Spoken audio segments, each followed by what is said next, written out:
Con su excelencia, el doctor Marcos Domich Ruiz, embajador del Estado Plurinacional de Bolivia en México. Qué gusto que nos acompañe, su excelencia.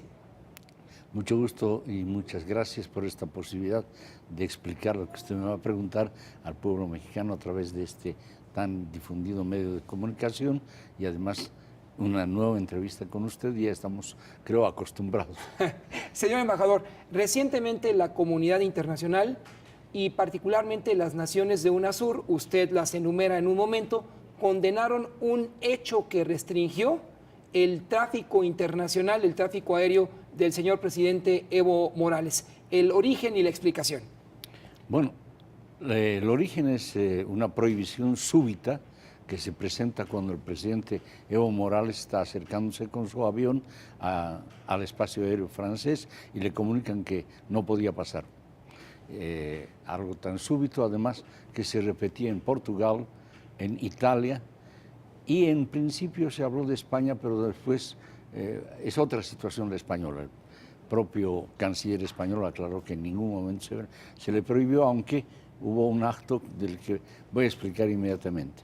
Por supuesto que esta era una violación flagrante a la Convención de 1961 de Viena, que garantiza la inmunidad y el paso de las comitivas oficiales y particularmente de los presidentes a través del espacio aéreo.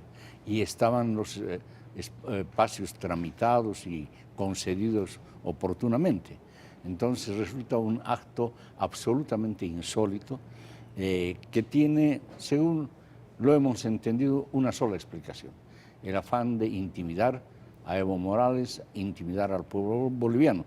Yo quisiera leer una de las primeras reacciones de la conferencia de prensa del presidente en ejercicio de Álvaro García, que dijo, además, en tono de denuncia en ese momento muy importante: queremos decirle a los pueblos del mundo que el presidente Morales ha sido secuestrado por el imperialismo y está retenido en Europa.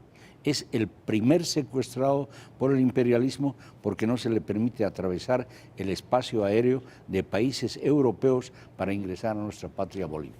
Evidentemente este es el primer secuestro, es un secuestro peculiar porque lo que pasa era que no podía transitar.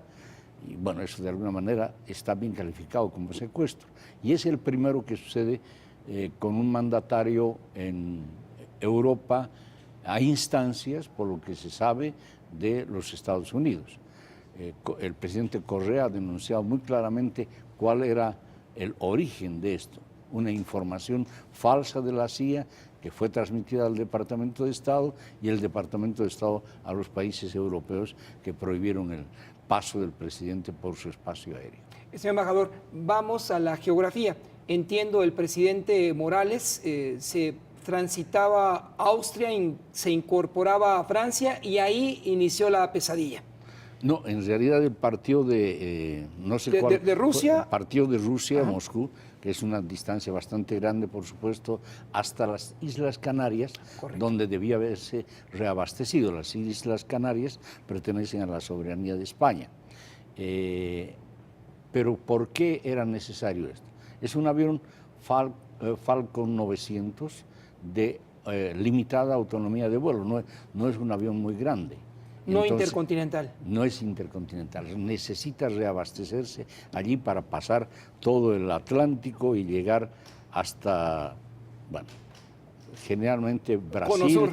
Sí, no, antes a Brasil o Aruba, ¿no? Es correcto. Son los lugares que toca generalmente para reabastecerse otra vez y llegar hasta La Paz o hasta Bolivia. Embajador Marcos Domich, solamente encuentro en los últimos años un antecedente cuando el expresidente de Honduras, Porfirio Lobo, buscó incursionar en otro espacio aéreo y le fue restringido por el Estado de Ecuador ese tránsito. Tiene usted razón, eso sucedió porque el señor Lobo, según argumentó el gobierno ecuatoriano al no permitir el paso, no tenía en ese momento relaciones diplomáticas con Honduras, porque el señor Lobo era presidente producto del golpe parlamentario y el golpe brutal que se dio contra el presidente Zelaya. Esa era una razón. Pero fue advertido previamente, no es que se lo dijeron eso en el caso de Bolivia, cuando el presidente estaba en pleno vuelo y tenía la gasolina restringida como para llegar a un determinado lugar. Eso fue, se dice en algún momento que están exagerando. No están exagerando porque se puso en peligro la vida del presidente. La gasolina de aviación pudo no haberle alcanzado y haber llegado a destino. Una lectura final de este capítulo, agradeciendo su presencia en este espacio. Su Excelencia Marcos Domich, embajador del Estado Plurinacional de Bolivia en México. Bueno, lo primero que hay que decir es que la reacción ha sido universal. En los propios países que se prohibió el paso del presidente Evo Morales, se han producido manifestaciones de los pueblos, de los sindicatos, de las organizaciones políticas de izquierda que han convocado para protestar contra lo que han hecho sus cancilleres o sus gobiernos.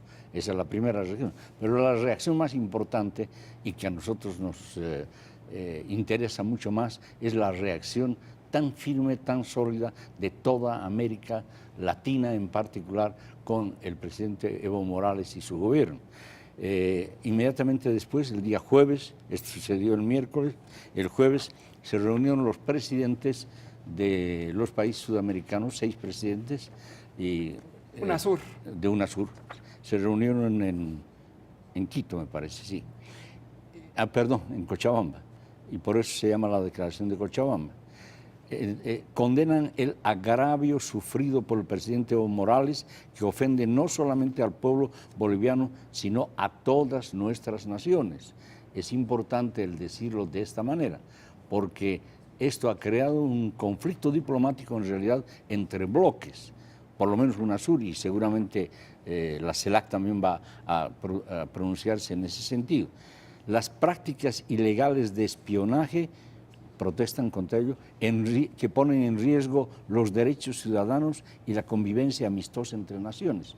Esta es también una denuncia muy importante, porque esto afecta no solamente a estados, ¿no? Inclusive a los estados europeos que han prohibido el paso en una actitud de sumisión inexplicable en grandes potencias, como Francia, por ejemplo. Bueno, entonces hay este aspecto. Y lo más importante es que exigen disculpas públicas correspondientes a los países ya mencionados. Respaldan la denuncia presentada ante la Oficina del Alto Comisionado de Naciones Unidas para los Derechos Humanos por la grave violación de derechos humanos y puesta en peligro concreto de la vida del presidente Evo Morales. Finalmente esto, ahí no queda la cosa. Acordamos conformar una comisión de seguimiento encargando a nuestros cancilleres la tarea de realizar las acciones necesarias para el esclarecimiento de los hechos. Gracias por su atención, Su Excelencia, doctor Marcos Domich, en este espacio informativo. Gracias una vez más por permitirnos esta cobertura tan amplia para que el pueblo mexicano, la audiencia de Azteca esté informado. Gracias, señor embajador. Gracias.